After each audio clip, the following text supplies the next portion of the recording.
This is a show about facing fear, unlocking courage, and taking action. Courage isn't necessarily a daunting thing. It's going to give you more purpose. It's going to give you more drive. It feels like making a courageous decision is going to get you closer to who you aspire to be. It's knowledge plus faith plus action equals courage. But I think is an important lesson for men that toughness, mental toughness, doesn't mean suck it up, be a man, handle it on your own, don't burden others. Just like if my best friend was going through something, you bet your ass I would want him to say something over keeping it in. We are wired to exist in community.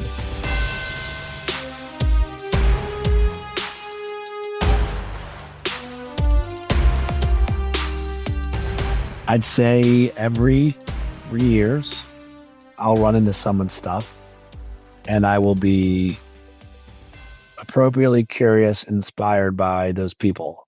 And my guest today is one of those guys. And it just happened that he was living in my backyard. And this is a cool story, Tim, because I'm trying to figure out if I think I ran cleanly into something you had posted on LinkedIn. And for all the shit social media gets, and it deserves some shit, this was one of those moments where you're like, oh, I like how real this is. I like how raw this is. You know, always hard when you're the subject. You know, it was like one of those things where, I mean, look, I've run into a lot of stuff that inspires me, but it doesn't, for whatever reason, you don't go reaching out to everybody, even though maybe you should. And so I remember reading your stuff and being like, oh, Andy's here. Oh, I want to go meet this dude. I mean, how long was it? 3? You think it was less than 3 years that we met? It was less than 3 years ago. Yeah, probably about a year and a half, because that's when I was in San Diego still. I don't know. Maybe COVID. And I don't know. Maybe COVID messes all up. I don't know. Yeah. It feels like I've now been able to like watch your journey for a while. And honestly, like my favorite thing about you is not that you're just willing to talk about it, but like, you know, I mean, you're going on now 4 years, it seems like, of like, where you recognize 4 years of like, hey, I'm supposed to be talking about health here, but we're not really talking about mental health. I mean, I think we are talking about more now, but as guys, as men, and we're supposed to be strong all the time and rock, scissors, paper, rock all the time. And I feel like you've sort of embraced your journey here. Is that a fair assessment? Yeah, definitely. I mean, I think it's, you know, I've definitely never, ever sat out to post stuff online, certainly not about men's mental health, anything like that. And I think it goes to show the impact that going on this journey has had. And when I started to learn about mental health through my own experience, learning about my own stuff, because I needed to do something to get out of rock bottom. And so when I started down that path, I, of course, started to feel better, and I started to feel lighter, and through all the different work I was doing. But also what it did is it showed me how much everybody else goes through something. Not everybody else goes through depression, you know, or you know, we have different levels of what we deal with, but it taught me that really the human experience involves a lot of suffering, and men in particular don't really cope with it and don't even know how to deal with it or process it or use it as fuel to become better versions of themselves. And so I just felt, I think, inspired or motivated. I don't know. It just started happening where I started sharing about, hey, these were the real things that were holding me back, not the bullshit stuff that I saw on social media. I was like, this was the real stuff. And so, you know, I just felt inclined to share about the goods. Yeah. What's funny is I'm like, I almost said, well, let's actually start at the end, but like, this is like the middle, like this, who knows where this isn't even, I mean, what I was attempting to stumble through is you have a pretty cool week ahead of you, but I also want to make sure we cover origin story, but let's start near at least where we are today, here and now. And then I'm a little bummed because this podcast is recorded and it'll come out later, but maybe I can move it up to honor why you're even in San Diego, because you live in Austin now. Yeah. The last year I was living in Austin. I just, a couple weeks ago, I moved all my stuff into storage and I drove out. Actually, my dad flew out from San Diego to drive with me from Austin back to San Diego so I could leave my car at my parents' place. And on Thursday, so in less than 48 hours, I'm starting my walk across the US. So I'll be starting in Newport Beach and going all the way across to end in Virginia Beach. And it should take about 5 or 6 months. And the mission, the kind of the external mission, is to raise funds and awareness for men's mental health and suicide prevention, and got a GoFundMe to raise money for nonprofits and stuff. But a big endeavor that I just felt really called to. Well, shit. I mean, first of all, now obviously my team's both going to despise me and appreciate that we're moving this episode up, because I want to make sure we can be right alongside you as you go do what you do. How can we get involved? Let's just get this out of the way right now. Yeah, I mean, I think, so my goal is to raise $50,000 for nonprofits. I am still trying to finalize which nonprofit, but still have been raising money. I already raised about $14,000 just in the last 2.5 months. So great traction so far. So that, and I think just, for people that want to support it, is just sharing. Such a big part of the mission is ending the stigma around men's mental health. And the way that you end taboo things or stigma is you shine light on it. You talk about it. You talk about it so much. You bring new perspective to it. You have more and more conversations around it. So it removes it from the dark space. It removes it from the closet, right? It's like the idea of the Wizard of Oz. When he's behind the curtain, he has all this power.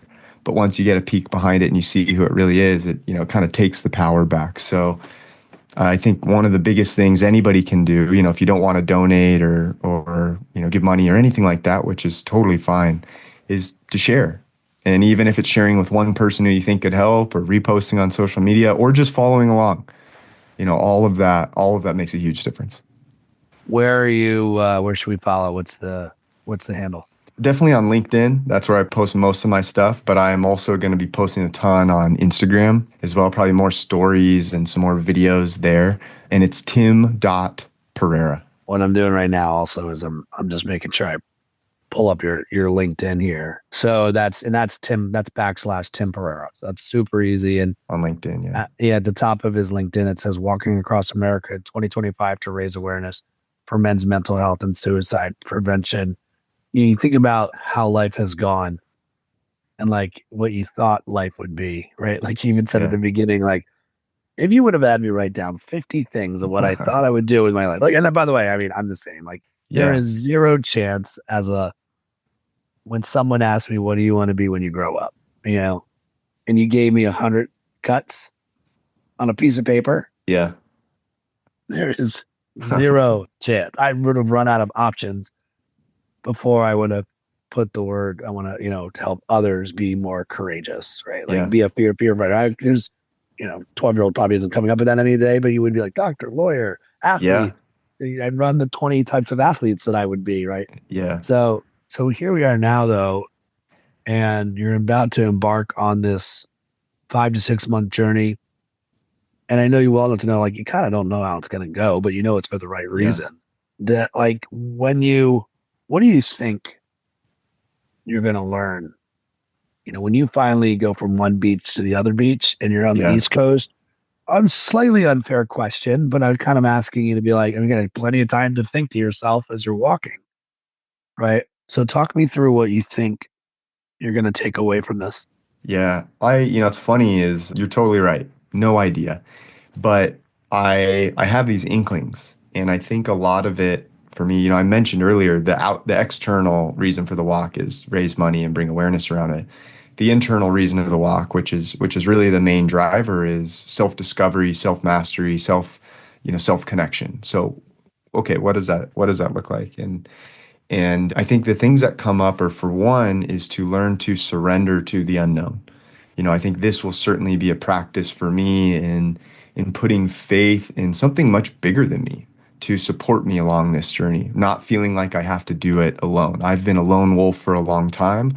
I think kept myself in isolation, have felt isolated, have felt very lonely during this journey, but like in this mental health journey, but also before. And, as an entrepreneur, like that has its own loneliness attached to it as well. And I think a big call forward for me in this is to lean on others. And it's a big reason, why I'm doing the GoFundMe, why I'm proactively trying to allow people to donate, whether it's their homes, to walk with me, to, donate product, as opposed to old me would have been like, I'm not taking any of that crap. I'm doing it on my own. And so is as weird as it may sound to just like allow people to give, it is very difficult. And so trying to be proactive with that. So surrendering into the unknown, the uncertainty, and really cultivating a step-by-step awareness and presence and day by day. I think the other thing that comes to mind is mental toughness. And as someone who, grew up playing sports, played collegiate sports, now train in martial arts, or have for a number of years, like discipline has always been a big part of my repertoire, if you will. And, part of this mental health journey for me has seen that discipline evaporate at times. And so it's been this really interesting balance of learning a new softness of listening to myself, of tuning into, hey, what the hell am I feeling? Which is very counterintuitive. Before I bury everything, push stuff down. So it's been this process of learning to listen and also at the same time creating almost like a container of toughness. And toughness to me doesn't mean to bury things and act like things don't bother you. It actually it's kind of changed its meaning. It's definitely changed its meaning. And now what I see as being tough is going and looking at the parts of us that are our darkness, our fears, our insecurities, the areas of our life, the parts of us that we shame and guilt, and those are really the parts that hold us back. And such a big part of this journey is the willingness to have radical honesty with where we are, frankly, coming up short, and take responsibility for it. Right. And that's, it's really difficult. But those are two things that certainly come to mind. And the last thing is I just have this sense that there's going to be amazing people along the way. So trying to remind myself to be very open to whoever I meet, along the path, and see them, even though we're going to have different worldviews, religious views, political views, education, work backgrounds, going through all these small towns throughout the US, there is still something that connects us at a deep core level. And I think part of my practice on this walk is going to be, can I find that space within that recognizes us as really one and the same? And so I think those are the big three themes that are at least present for me that may or may not come true or be true. And there may be way more, but that's at least what has been on my mind. I mean, it seems like you've been thinking about this stuff for a while, and you've got plenty of time in front of you to think more about it, right? So it's cool to hear. And my brain dances in a lot of different places. Like, the first place it goes is like just so curious of the preparation work, because you're like preparing to be unprepared. I mean, you're preparing as much as you can, but you're preparing for space, because you don't know who you're going to meet, where you're going to meet them, who's going to say, come and have dinner with me, and so you probably have this sort of sliding scale bar of what you expect, but you don't want to get your hopes up too much, but you do hope for the power of humanity. It's like this tricky arena, right? Let's talk about the stuff you absolutely know, which is, it sounds like your path. Pretty much, yeah. Yeah, fairly solid. Curl me through, Yeah. like, path and time. Like, how long do you think you're going to be where you're going to be, and where you Yes, starting in Newport Beach, so Corona del Mar Beach is where we're starting. Walking through, and we'll go through Joshua Tree, 29 Palms, Joshua Tree, and on to Sedona.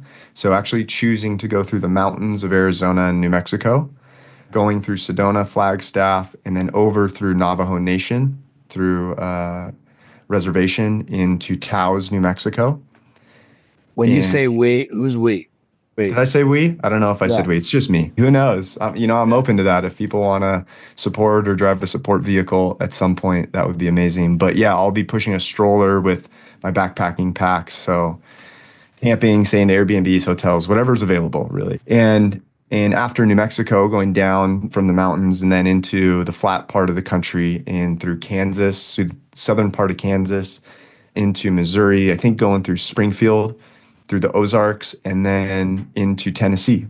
And in Tennessee, hitting Nashville, which turns out I know about a dozen people in Nashville, so it may be a big place to connect with some familiar faces and sleep in a warm bed and stuff. And then continuing on through Knoxville, where one of my best friends lives, and then kind of up into Virginia and ending at Virginia Beach. Wow. Pretty awesome.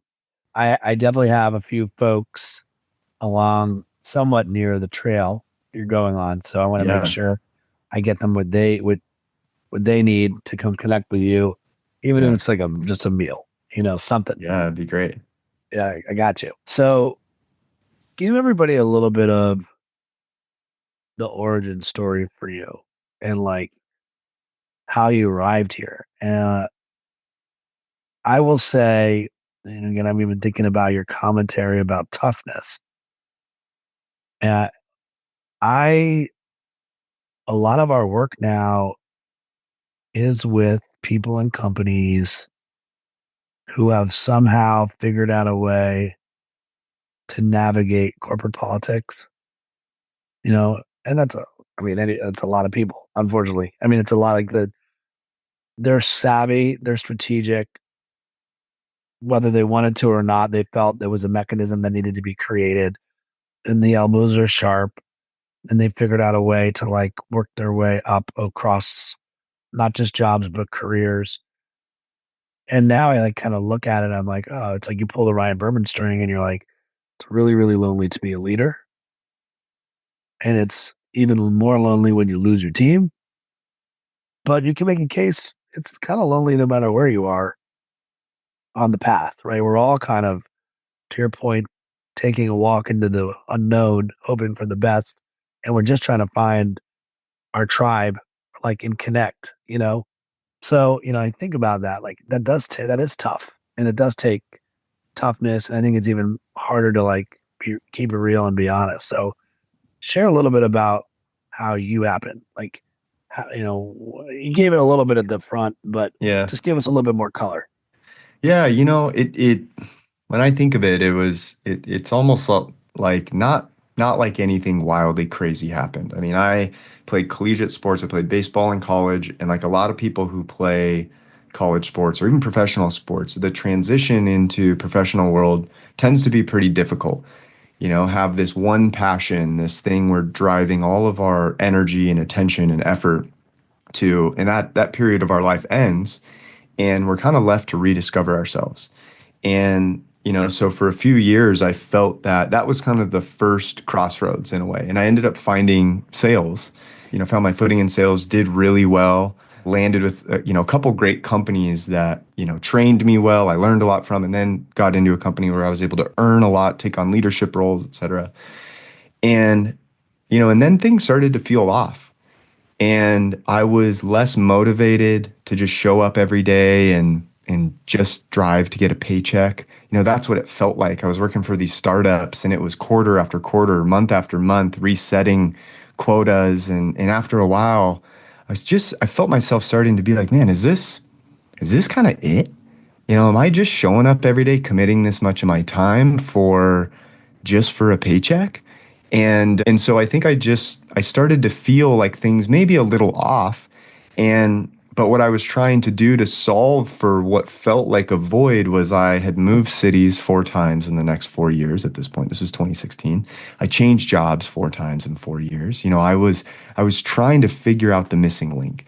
And all the while, internally, I was starting to struggle more and more. I felt like I was trying to jam a square peg into a round hole. And I'm like, I found myself in toxic cultures. I was working for a really toxic boss at one point. I was just in these environments where I'm like, this is not how I want. I've been used to being on high performing teams where people come together and we support each other and we make each other better. And I'm like, and that just feels like it's missing. And all of us are just going through life kind of in zombie mode, just doing what we're doing to try and get a big payday. And in that process, internally, I started to feel, off. I'd gotten out of a long-term relationship. We thought we were moving in together. I moved across country. I never addressed that. I just buried it. I would go out on the weekends. I would party on Saturdays, would do drugs.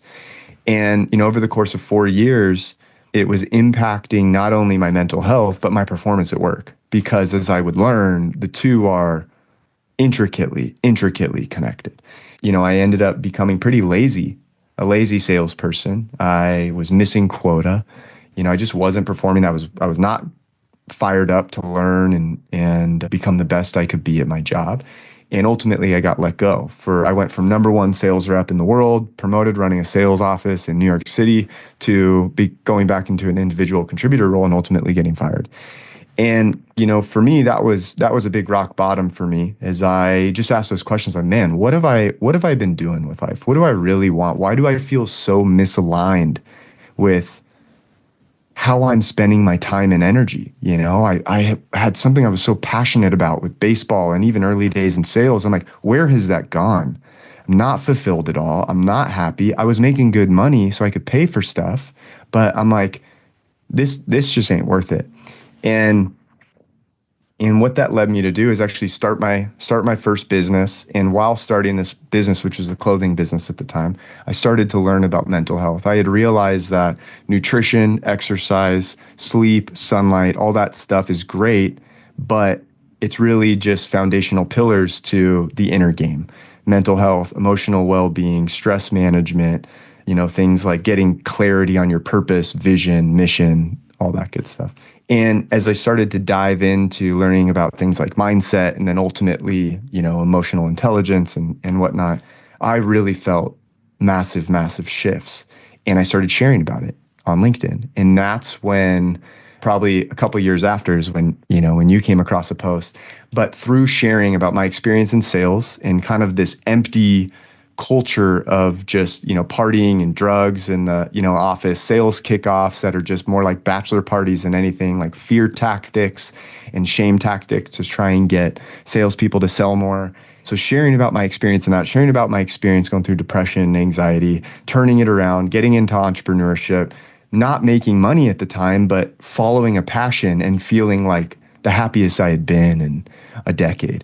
And I just started to have a lot of guys reach out. A lot of men and women would reach out just to talk and be, hey man, I've never heard anybody talk about this before. Like, are you open to chatting? So I would get on all these phone calls and I started to learn. I'm like, man, there's a really big need here. And I think I can help guys with it. So that I shifted my clothing business into a coaching business. And I just started creating and working with guys in cohorts and community and doing one-on-one coaching. So that's what I've been doing for the last 3 years or so. And, and it took off and everything's been great. And then last year in June, what felt like kind of out of nowhere, I felt like I was hit with a semi truck in a way. And I went into a really dark, deepest state I've ever been in of depression. And that was accompanied with suicidal thoughts. And I had suicidal thoughts for about 3 months every single day. They were increasing in intensity, increasing in frequency. And, it was one of those things where it was extremely difficult to go through. I felt like I was isolated again. Like I didn't really know how to express it. I didn't tell anybody for a few months because I just felt a lot of shame. I was like, man, I'm a coach. I'd like help people with this kind of stuff. And yet here I am going through this. And so it took some time, to process that. And, a lot of the details, because it can be a pretty long story, but I ended up going on a sort of a self-discovery trip to India. And I did about a 3-week trip in India. We went around to a bunch of spiritual and sacred sites. I really wanted to get out of my comfort zone and try something new that I'd never done before. And it was really profound, really powerful. I felt like I had a little bit of oxygen, drop back into the system, had a little bit of life again. And when I got back from that trip, I was only home for about 2 days. And I was still searching like, man, what is missing? Something is off. I'm still seeking like something with my business, my model, how I'm showing up every day. And a couple days after India, I got the idea come across my plate to walk across the country. And it was something that felt more true than anything I had felt, in the last 10 years. And it felt like I had a lightning bolt go through my body. And I was like, holy crap, this is this is it. Like, this is something I absolutely have to do. And, what better way also to maybe bring more light to it, to use it as a vehicle to talk more about mental health, talk more about things like suicide, depression, anxiety, talk more about the impact that high performers have, entrepreneurs have, founders have, and in the isolation that they feel, and use the walk as a means to bring attention to just stuff that, a lot of people go through.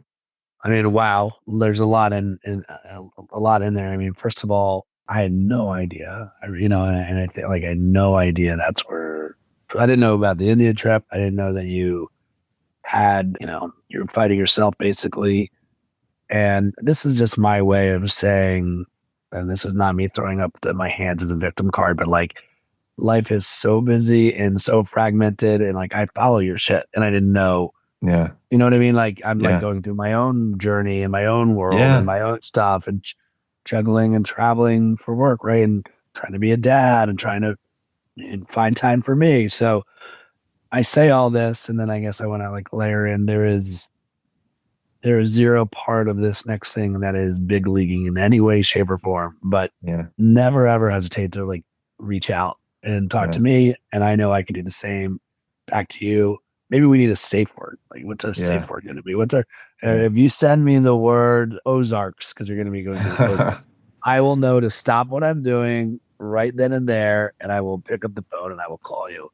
That will be, and if you get Ozarks from me, I need you to Yeah. also do the same thing Yeah. back. 100%. Okay, cool. So because I think it's like you said, like you're supposed to be strong. You're supposed to be the guy that others are turning to.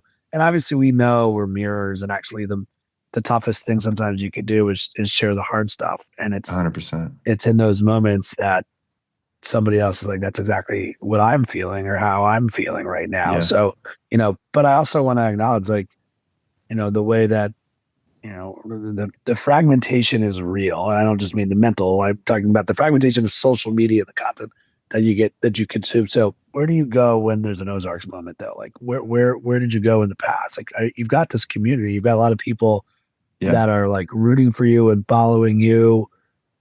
I mean, it's kind of an expensive endeavor to always have to go to India when you That's have true.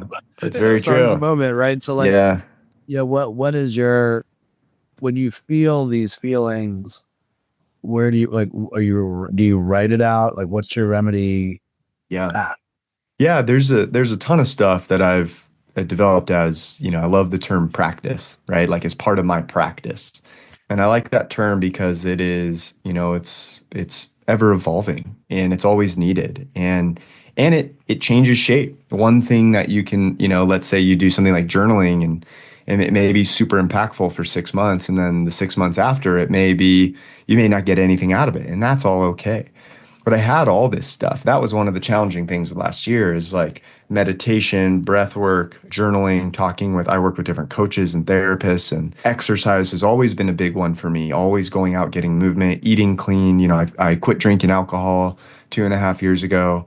And the challenging part for me was what came up was total apathy to do any of that stuff, to respond to text, to call friends, to whatnot. And it felt like my discipline just completely evaporated. And I was in completely new territory. And so it was tough, and it was actually through a breathwork session that I had a little bit of release and clarity of just like, hey, you know what mental toughness means here is sharing this load with somebody you care about, or that somebody that cares about you. And so what I actually did, because all of those things can work, and having a team, having your resources, right? Whether it's a therapist, maybe it's a coach, maybe it's a good friend who's an amazing listener, and is very non-judgmental and can hold that space. If you think about it that way, hold the space for you to be able to just share what you're going through without trying to give you advice, without anything, and just to acknowledge and recognize, man, that sucks. I feel that. And often that's just what we need. We need somebody to be able to empathize with us. What really changed things was I wrote out a letter. And it's a little bit easier for me to communicate via writing.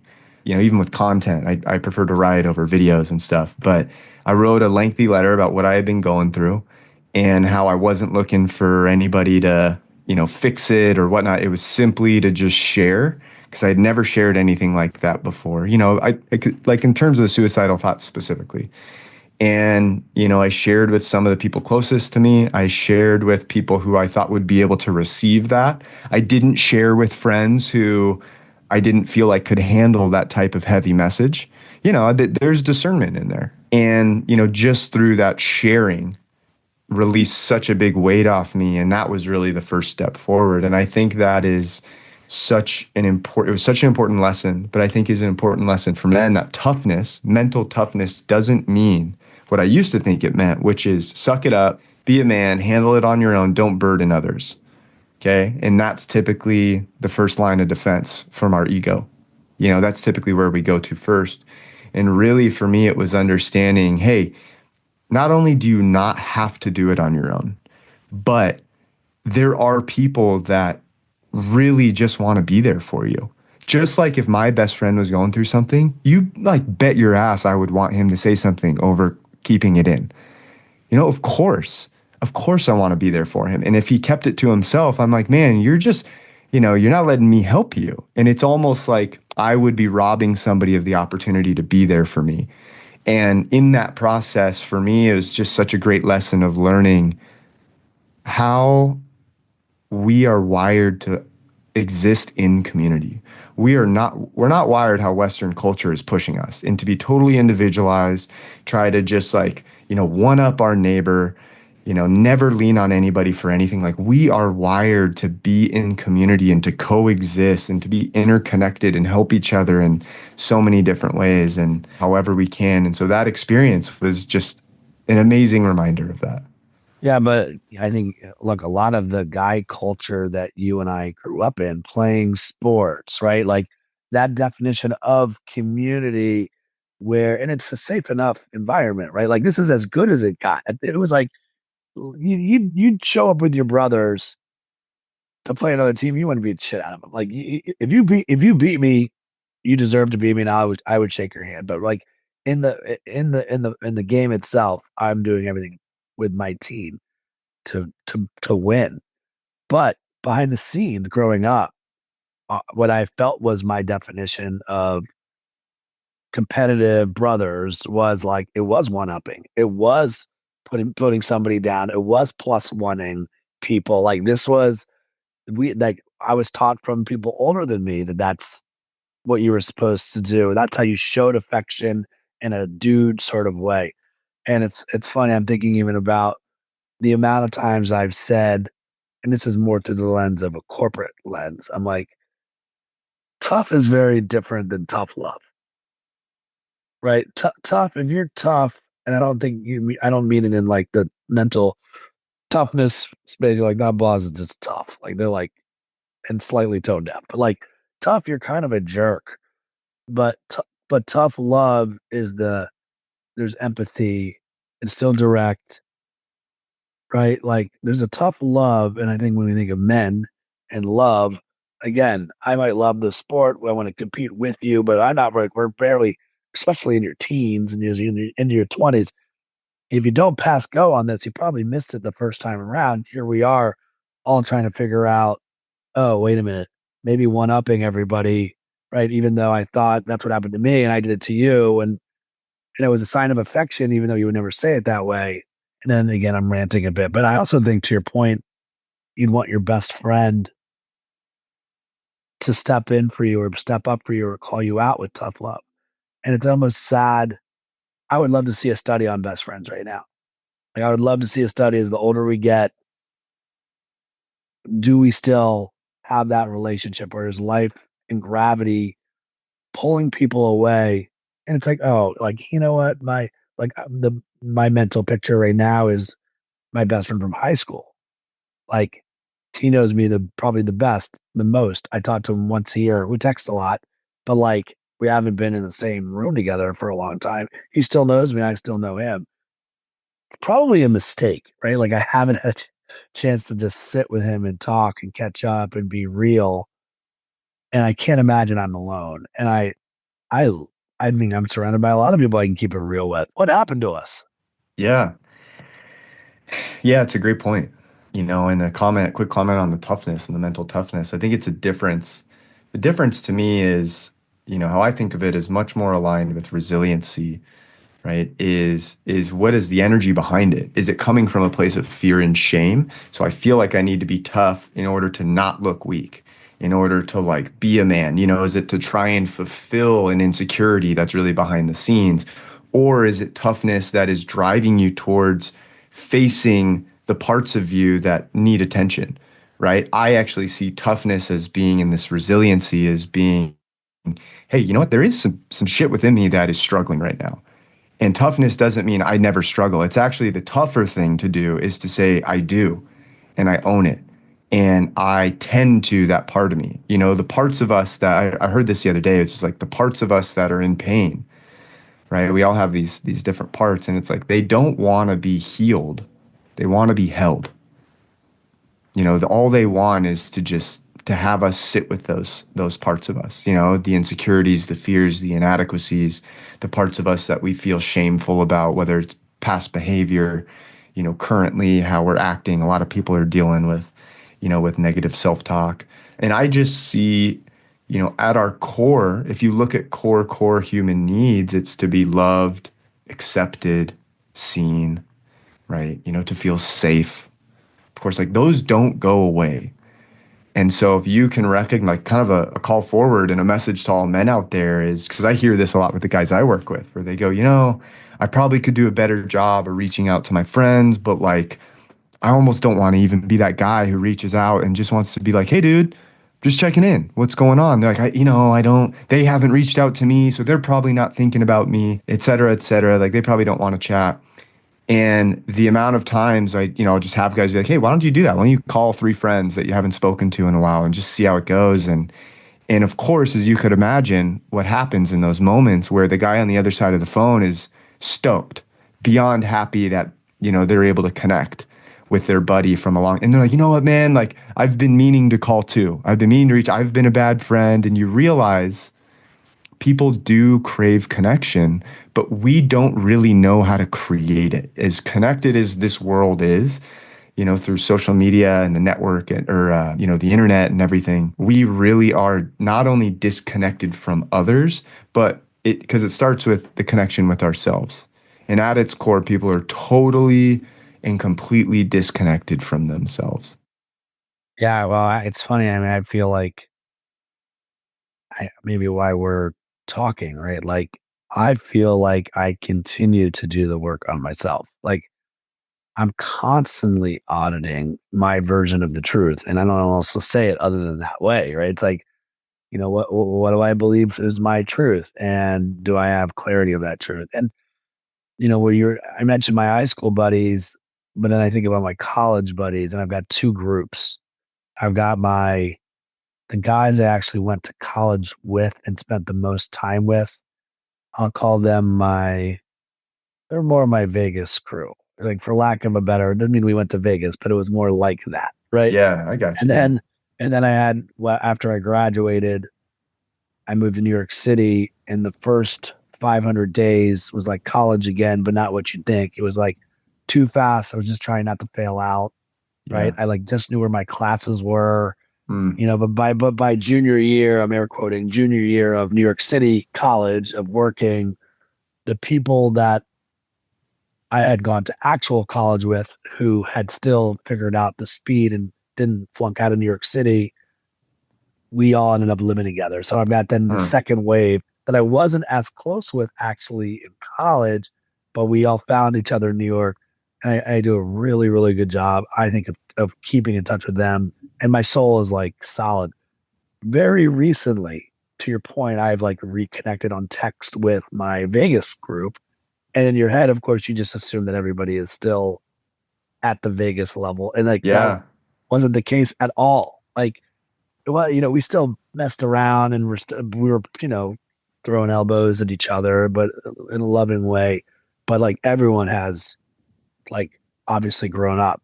And in your mind, you forget that. Like to your point Yeah. on why you should reach out, there's guys that I live with that I hadn't talked to. And it's like the minute we reconnected, it was all love. And it was like, I root for you. And like even one of my buddies, it's like either, well, I've been watching what you've been doing with courage. It's awesome.